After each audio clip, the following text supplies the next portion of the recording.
ಮಂಗಳೂರು ಮಹಾನಗರ ಪಾಲಿಕೆಯಲ್ಲಿರುವ ಒಳಚರಂಡಿ ವಿಭಾಗವನ್ನು ಹೊರಗುತ್ತಿಗೆ ನೀಡಿರುವ ಮಂಗಳೂರು ಮಹಾನಗರ ಪಾಲಿಕೆಯ ಅಧಿಕಾರಿಗಳ ಕಾರ್ಮಿಕ ವಿರೋಧಿ ನೀತಿ ಖಂಡಿಸಿ ಮತ್ತು ಹೊರಗುತ್ತಿಗೆಯನ್ನು ರದ್ದುಪಡಿಸಬೇಕೆಂದು ಆಗ್ರಹಿಸಿ ಕರ್ನಾಟಕ ದಲಿತ ಸಂಘರ್ಷ ಸಮಿತಿ ಅಂಬೇಡ್ಕರ್ ವಾದ ದಕ್ಷಿಣ ಕನ್ನಡ ಜಿಲ್ಲಾ ಶಾಖೆಯ ವತಿಯಿಂದ ಮಂಗಳೂರಿನ ಪಾಲಿಕೆಯ ಕಚೇರಿ ಎದುರು ಪ್ರತಿಭಟನೆ ನಡೆಸಿದರು. ಪ್ರತಿಭಟನೆಯನ್ನು ಉದ್ದೇಶಿಸಿ ಮಾತನಾಡಿದ ಡಿಎಸ್ಎಸ್ ಜಿಲ್ಲಾ ಸಂಚಾಲಕ ಜಗದೀಶ್ ಪಾಂಡೇಶ್ವರ ಅವರು ಮಂಗಳೂರು ಮಹಾನಗರ ಪಾಲಿಕೆಯ ಒಳಚರಂಡಿ ವಿಭಾಗದಲ್ಲಿ ಒಟ್ಟು 214 ಮಂದಿ ಕಾರ್ಮಿಕರು ಹೊರಗುತ್ತಿಗೆ ಆಧಾರದಲ್ಲಿ ಕೆಲಸ ಮಾಡುತ್ತಿದ್ದಾರೆ. ಉಳಿದೆಲ್ಲ ಕಾರ್ಮಿಕರಿಗೆ ವಂಚಿಸಿದ್ದು ಮರುಪರಿಶೀಲಿಸಿ ಎಲ್ಲ ಕಾರ್ಮಿಕರ ಪಟ್ಟಿಯನ್ನು ಸರ್ಕಾರಕ್ಕೆ ಸಲ್ಲಿಸುವಂತೆ ಆಗ್ರಹಿಸಿದರು. ಎಲ್ಲ ಕಾರ್ಮಿಕರ ವೇತನ ಇತರ ಸೌಲಭ್ಯ ಕ್ಲಬ್ದ ಸಮಯಕ್ಕೆ ಸಿಗಬೇಕು. ಇದರ ಬಗ್ಗೆ ನಗರಾಭಿವೃದ್ಧಿ ಸರ್ಕಾರ ಸಚಿವರಾದ ಭೈರತಿ ಬಸವರಾಜ್ ಅವರು ಮಧ್ಯಪ್ರವೇಶಿಸಿ ಒಳಚರಂಡಿ ವಿಭಾಗವನ್ನ ಎಲ್ಲ ಕಾರ್ಮಿಕರ ಸಮಸ್ಯೆಯನ್ನ ಬಗೆಹರಿಸಬೇಕೆಂದು ಒತ್ತಾಯಿಸಿದರು.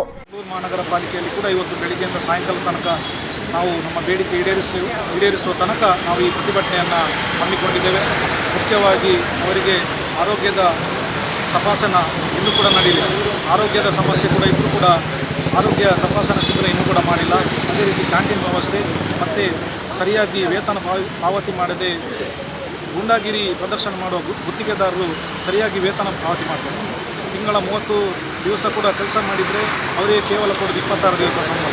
ಇದರಲ್ಲಿ ಕೂಡ ಅವರು ತಾರತಮ್ಯ ಮಾಡ್ತಾಯಿದ್ದಾರೆ. ಇದನ್ನು ನಾವು ಖಂಡಿಸಿ ಇವತ್ತು ನಾವು ಮಂಗಳೂರು ಮಹಾನಗರ ಪಾಲಿಕೆ ಕಚೇರಿ ಎದುರು ಅಧಿಕಾರಿಗಳಿಗೆ ಮತ್ತು ಆಡಳಿತ ಪಕ್ಷಕ್ಕೆ ಗೊತ್ತಾಗಬೇಕು.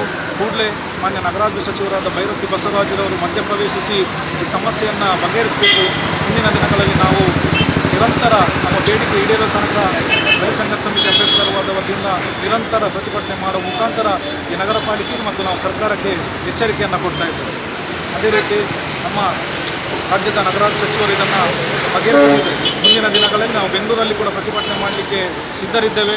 ಈ ನಗರ ಪಾಲಿಕೆಯ ಒಂದು ಅವ್ಯವಸ್ಥೆಯನ್ನು ಖಂಡಿಸಿ ಬೆಂಗಳೂರು ವಿಧಾನಸೌಧ ಚಲೋ ಕಾರ್ಯಕ್ರಮ ಕೂಡ ಹಮ್ಮಿಕೊಳ್ಳಲಿಕ್ಕೆ ನಾವು ಈಗಾಗಲೇ ನಮ್ಮ ಡಿಎಸ್ಎಸ್ ಅಂಬೇಡ್ಕರ್ ವಾದದ ರಾಜ್ಯ ಸಂಚಾಲಕರಾದ ಅಣ್ಣ ಮಾವಳ್ಳಿ ಶಂಕರ್ ಅವರ ಒಂದು ಸುತ್ತು ಮಾತುಕತೆ ಮಾಡಿದ್ದೇವೆ. ಇದಕ್ಕೆ ಕೂಡ ಅವರು ಒಪ್ಪಿಗೆಯನ್ನು ಸೂಚಿಸಿದ್ದಾರೆ. ಈ ಸಂದರ್ಭ ಪ್ರತಿಭಟನೆಯಲ್ಲಿ ಡಿಎಸ್ಎಸ್ ಜಿಲ್ಲಾ ಸಂಘಟನಾ ಸಂಚಾಲಕ ನಾಗೇಶ್ ಮುಲ್ಲಕಾಡು, ಪದ್ಮನಾಭ ವಾಮಚೂರು, ನವೀನ್, ರಾಜೇಶ್ ಪೆರ್ನಾಜೆ, ಸಂತೋಷ್, ರವೀಂದ್ರ, ನಿತ್ಯಾನಂದ, ಜಯಂತ್, ಅಜಿತ್ ಮೊದಲಾದವರು ಪ್ರತಿಭಟನೆಯಲ್ಲಿ ಪಾಲ್ಗೊಂಡಿದ್ದರು. ಮಹಾನಗರ ಪಾಲಿಕೆ ಕಾರ್ಮಿಕರ ಬೇಡಿಕೆಯನ್ನು ಕೂಡಲೇ ಈಡೇರಿಸಿ. ಮಂಗಳೂರು ಮಹಾನಗರ ಪಾಲಿಕೆಯ ಕಾರ್ಮಿಕರ ಬೇಡಿಕೆಯನ್ನು ಕೂಡಲೇ ಈಡೇರಿಸಿ. ಕಾರ್ಮಿಕರ ಹೋರಾಟಕ್ಕೆ ಜಯವಾಗಲಿ. ಕಾರ್ಮಿಕರ ಹೋರಾಟಕ್ಕೆ ಜಯವಾಗಲಿ. ಕಾರ್ಮಿಕರ ಬದುಕಿನಲ್ಲಿ ಚೆಲ್ಲಾಟ ಆಡುವ ಅಧಿಕಾರಿಗಳಿಗೆ ಹೇಳಿ ಧಿಕ್ಕಾರ.